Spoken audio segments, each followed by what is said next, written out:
जो चंद्रशेखर रावण जी अभी जो लाठी चार्ज हुई थी युवाओं पे, लाठी चार्ज के आह्वान जो है उन्होंने किया था। उसके बाद उन सारे बच्चों पे जो कठोरतम कार्रवाई हुई, उन्होंने बयान दिया कि मेरा उन बच्चों से कोई संबंध नहीं है और वो युवा हमारे संगठन से कोई संपर्क नहीं रखते। तो ये कैसे नेता? कोई भी अगर दलितों का उत्पीड़न हुआ है तो तीनों नेताओं का आपको छाप भी नहीं मिला। हाथरस की बेटी, दलित की बेटी जलाई गई 2 बजे रात को। यूपी पुलिस ने वहां जो है टायर पर रख करके लाश जला दिया। मिर्जापुर में दलितों की हत्या हुई, वहां कोई दलित नेता नहीं। उत्तर प्रदेश में इन दिनों सियासी बयार छिड़ी हुई है और ये सियासी बयार इस बार दलितों को लेकर है। अलग अलग राजनीतिक दल इस बात का दावा कर रहे हैं कि वो दलितों के सबसे बड़े नेता हैं। अगर बहुजन समाज की अगर बात की जाए तो बसपा सुप्रीमो मायावती इस बात का दावा करती हैं कि वो दलितों की सबसे बड़ी हितैषी है, सबसे बड़ी नेता है। वहीं अगर चंद्रशेखर रावण की बात की जाए तो वो भी अब सड़कों पर हैं और इस बात का दावा कर रहे हैं कि उत्तर प्रदेश में अगर दलितों का सबसे बड़ा कोई हितैषी है, कोई नुमाइंदा है, तो वो चंद्रशेखर रावण है। कल बसपा सुप्रीमो ने जिस तरह से रैली करी, उस रैली के दौरान भी ये देखने को मिला कि तमाम जो कार्यकर्ता वहां पर एकजुट हुए थे, उन लोगों में भी दो फाड़ देखने को मिला और इस बात को लेकर चर्चा होने लगी कि आखिर उत्तर प्रदेश में दलितों का सबसे बड़ा नेता कौन है। तो इस बात की हकीकत को और सही बात को समझने के लिए हम उत्तर प्रदेश की राजधानी लखनऊ की सड़कों पर हैं और एक चाय की टपरी पर हैं, क्योंकि जो मूल बात और असल बात निकल कर आती है वो इस चाय की टपरी से ही आती है। और यहाँ पर तमाम जो लोग मौजूद हैं उनसे हम पूछेंगे और जानने का यह प्रयास करेंगे कि आखिर जिस तरह से दावा किया जा रहा है दलितों को लेकर कि आखिर प्रदेश में दलितों का बड़ा नेता कौन है, उनका हितैषी कौन है। क्या नाम है सर आपका? राहुल जी, ये बताइए कि जिस तरह से देख रहे हैं कि आज दलितों को लेकर दावे किए जा रहे हैं सियासी दलों की तरफ से, क्या लगता है कौन बड़ा नेता है दलितों? सर्वप्रथम मैं अपना परिचय बता दूं, मैं राहुल प्रताप सिंह वाराणसी से सटे हुए जिले सोनभद्र का रहने वाला हूं। दलितों के नेता के विषय में जैसे कि बसपा सुप्रीमो हमारी बहन जी मायावती जी, कल का जो कार्यक्रम हुआ लखनऊ में, उसको देखते हुए जो जन समूह था, जो प्रदेश भर से या देश भर से जो जनसंख्या आई है और जिन्होंने जिस प्रकार से कटाक्ष बिना नाम लिए किसी के सभी पार्टियों को किया है और जिस प्रकार का समर्थन युवाओं का, जन समूह का उनको मिला है, और वो मिलने के पीछे कई कारण हैं।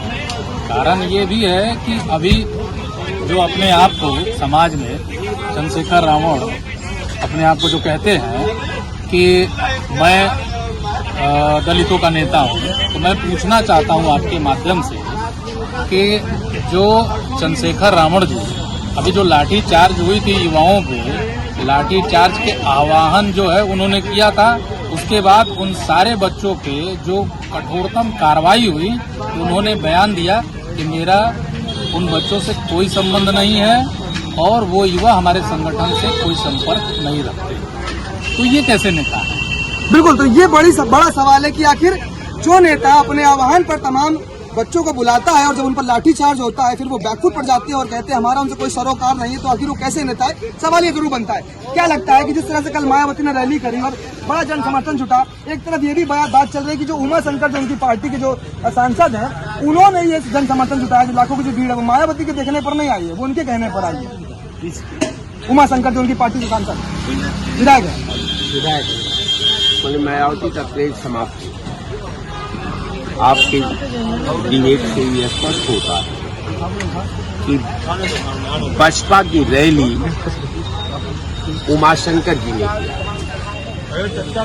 तो ये जो है, या तो उस दर्पण के मानक के जो दहलीज का आपने मूल्यांकन नहीं किया है, या नेतृत्व की क्षमता को आपने आंका नहीं है, या बहुजन समाज पार्टी की जो पुरानी 1980 से पॉलिसी जो सोशल इंजीनियरिंग की चल रही थी उसका आपने अवलोकन नहीं किया है। बसपा की जो रैली हुई है, हम समझते हैं कि रैली के पीछे जो प्लानिंग है, मास्टर प्लान है, ये मास्टर प्लान जो है हैरत में डाल दिया है हमारे जैसा पॉलिटिकल थिंकरों को। अब हम लोग समझ में नहीं पा रहे हैं कि आखिर बहुजन समाज पार्टी निर्माण दिवस कांसीराम साहब का, कांसीराम सबके नेता थे, चूंकि वो समाज का निचले तबके में विशेषकर उनकी रुचि थी, विशेषकर उसका प्रतिनिधित्व भी करने का वो प्रयास करते रहे।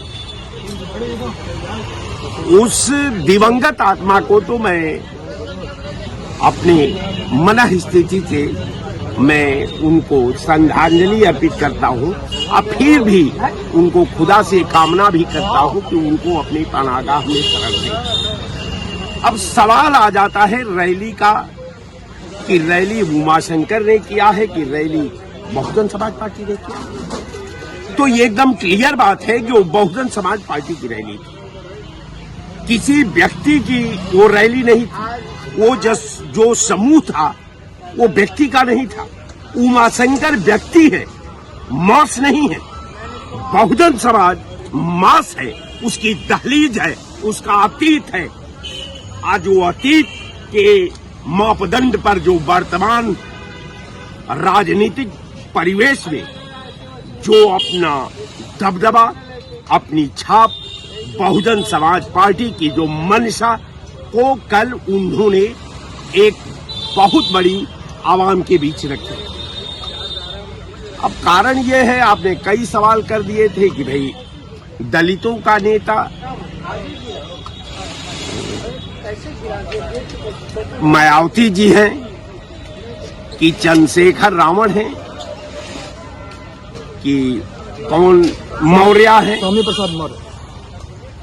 सवाल ये है कि मैं चाहूंगा कि दलित शब्द का संधि विच्छेद की आज समाज में आवश्यकता है। पूरा देश का आवाम जानना चाहता है कि दलित है क्या। क्या दलित हरिजन है? क्या दलित शेड्यूल कास्ट है? दलित का जब परिभाषा होगी तो कोई ऐसा 5600 जात है और उपजात है पूरे देश के अंदर। हर तबके में दलित है, हर तबके में बैकवर्ड है, हर तबके में अपर क्लास है। अगर एक ठाकुर साहब आईएएस है तो दूसरा भी एक राम साहब भी आईएएस है। अब रह गया सवाल कि अब इसमें दलित जो मौर्य जी का है, जो बहन जी का है, जो चंद्रशेखर रावण कहते हैं, पूरे हिंदुस्तान का पैरा को उठा करके ही हिंदुस्तान के नक्शे को आप समझ लीजिए। कोई भी अगर दलितों का उत्पीड़न हुआ है तो तीनों नेताओं का आपको छाप भी नहीं मिला होगा। हाथरस की बेटी, दलित की बेटी जलाई गई 2 बजे रात को। यूपी पुलिस ने वहां जो है टायर पर रख करके लाश जला दिया। मिर्जापुर में दलितों की हत्या हुई, वहां कोई दलित नेता नहीं गया। रह गया सवाल कि पीलीभीत में हुई, कोई नहीं गया। झांसी में हुई, कोई नहीं गया। अब दलित का जब रैली हो रही थी तो हम लोग सोचते थे कि दलित की जो वेदना है, दलित समाज का जो तड़पन है, दलित समाज का जो समाज के मुख्य धारा से बिलगने का मामला है, बहन जी ने एक शब्द दलितों की बात नहीं की। उन्होंने दलित शब्द का जिक्र नहीं किया। उन्होंने इस सरकार को ये कह करके महिमा मंडन कर दिया कि सरकार अच्छी चल रही है। तो फिर एक दलित को यही रायबरेली में 2 दिन पहले लात और जूता से 2 घंटा में मार करके उसका प्राण छोड़ लिया गया। तो भाई दलित तो मरा कि नहीं मरा? दलित की बेटी जली कि नहीं जली? ये नेता कहाँ थे? देश के अंदर एक ही नेता है जो दलितों की बात करता है, जो अल्पसंख्यक की बात करता है, जो बैकवर्ड की बात करता है, जो समाज के दबे कुचले और समाज के मुख्य धारा से बाहर लोगों की बात करता है। उस नेता का नाम है राहुल गांधी। ईमानदारी से दहलीज पर आइए। लड़ने के लिए जिगर चाहिए। आज जिगर जिसके पास है वो देश के अंदर एक ही नेता है, एकमात्र नेता, जिसका नाम राहुल गांधी है।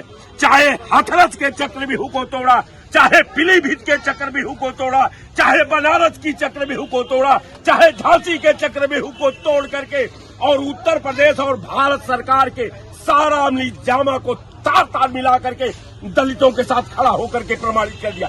ये कोई दलित के ठेकेदार तो हो सकते, नेता नहीं हो सकते। नेता का नेतृत्व करने की क्षमता होती है। हाँ, नेता कोई सड़क पर नहीं पैदा होता साहब, वो तप के, त्याग के, बलिदान के गर्भ में पैदा होता है। और तप नेहरू परिवार में है, त्याग नेहरू परिवार में है, बलिदान नेहरू परिवार में है। तो नेहरू परिवार का लाल राहुल गांधी दलितों का नेता है। ये ठेकेदार हो सकते हैं, नेता नहीं हो सकते। जय हिंद।